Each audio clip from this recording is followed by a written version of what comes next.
Welcome to view point. అమెరికాలో భారత మామిడి పండ్లకు విపరీతమైన క్రేజ్ ఏర్పడింది. రుచిలో రారాజైన ఆల్ఫాన్సో, కేసర్ వంటి రకాల కోసం అక్కడి ప్రజలు ఎగబడుతున్నారు. ఇటీవల వాషింగ్టన్లోని సియాటిల్ సూపర్ మార్కెట్లోకి వచ్చిన కేసర్ మామిడి పండ్లు కేవలం కొన్ని గంటల్లోనే అమ్ముడైపోయాయి. దీనికి సంబంధించిన వీడియోలు సోషల్ మీడియాలో వైరల్ అయ్యాయి. అమెరికన్లు ఇప్పుడు మామిడి ప్రియులుగా మారిపోతున్నారు.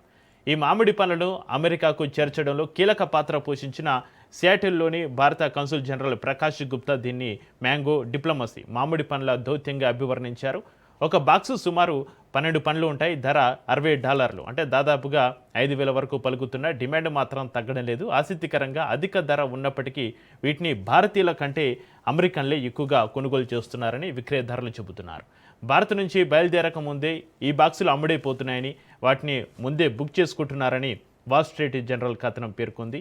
ఒకప్పుడు పురుగుల సమస్యల కారణంగా 1989 నుంచి 2007 వరకు, అంటే దాదాపు 18 ఏళ్ల పాటు అమెరికా భారత మామిడి పండ్లపైన నిషేధం విధించింది. 2006లో జరిగిన భారత అమెరికా అణు ఒప్పందం చర్చల సందర్భంగా ఈ అంశం ప్రస్తావనకు వచ్చి 2007లో నిషేధం ఎత్తివేశారు. అప్పటి అమెరికా అధ్యక్షుడు జార్జ్ బుష్ ఆల్ఫాన్సో మామిడిని రుచి చూసి అద్భుతంగా ఉందని ప్రశంసించారు. ప్రస్తుతం కఠినమైన నాణ్యత నిబంధనలు, అధిక రవాణా ఖర్చులు ఉన్నప్పటికీ అమెరికాకు భారత మామిడి ఎగుమతులు క్రమంగా పెరుగుతున్నాయి. ఈ అరుదైన లభ్యతే భారత మామిడి పండ్లను అక్కడ ఒక ప్రీమియం ఉత్పత్తిగా మార్చింది.